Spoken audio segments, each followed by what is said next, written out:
കാസർഗോഡ് വിലങ്ങാട് പാനൂത്ത് കടുവയെ കണ്ടതായി സ്ഥലത്ത് നാട്ടുകാർ സംഘടിച്ച് പരിശോധന നടത്തുകയാണ്. രാഹുൽ കെ വി വിവരങ്ങൾ നൽകും. രാഹുൽ, വിലങ്ങാട് എവിടെയായിട്ടാണ് ഈ കടുവയെ കണ്ടു എന്നുള്ള സംശയം നാട്ടുകാർ പറയുന്നത്? ഇതിപ്പോൾ വനവകുപ്പൊക്കെ ഈ പറഞ്ഞ്, അതായത് കടുവയെ കണ്ടു പറയാൻ കാൽപ്പാടുകളൊക്കെ കണ്ടിട്ടുണ്ടോ, സ്ഥിരീകരിക്കുന്നുണ്ടോ? എന്തൊക്കെയാണ് വിവരങ്ങൾ?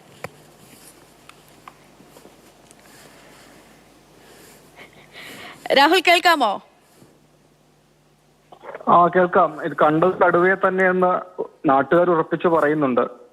പക്ഷെ ഒരു സ്ഥിരീകരണം എന്തായാലും നിലവിലില്ല. നാട്ടുകാർ സ്ഥലത്ത് പരിശോധന നടത്തി പിന്നീട് ആ മൃഗത്തെ കാണാനും കഴിഞ്ഞിട്ടില്ല. വട്ടക്കുന്നേൽ അലക്സാണ് ഈ മൃഗത്തെ കാണുന്നത്. വീടിന് മുൻപിൽ വാട്ടർ ടാപ്പ് ഉണ്ട്, അതിനടുത്ത് മൃഗം നിൽക്കുന്നതായി കാണുകയായിരുന്നു. പിന്നീട് അത് ഓടി മാറി എന്നാണ് അലക്സ് പറഞ്ഞത്. വിവരം അറിയിച്ചതിന്റെ അടിസ്ഥാനത്തിൽ കൂടുതൽ നാട്ടുകാർ സ്ഥലത്ത് വന്ന് ലൈറ്റൊക്കെ ഉപയോഗിച്ച് തിരച്ചിൽ നടത്തി. പക്ഷേ പിന്നീട് അതിനെ കണ്ടെത്താൻ കഴിയുകയും ചെയ്തിട്ടില്ല. ഏതായാലും പഞ്ചായത്ത് നിലവിൽ ജനങ്ങൾക്ക് ജാഗ്രതാ നിർദ്ദേശം നൽകിയിട്ടുണ്ട്. ഇത് കണ്ണൂർ ജില്ലയിലെ കണ്ണവം വയനാട് പേരിയ വനത്തോട് ചേർന്ന് വരുന്ന ഭാഗമാണ്.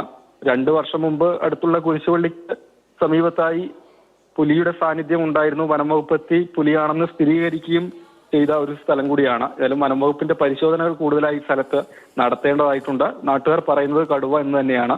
ജാഗ്രതാ നിർദ്ദേശം പുറപ്പെടുവിച്ചിരിക്കുകയാണ് ഇപ്പോൾ. അക്ഷയ്.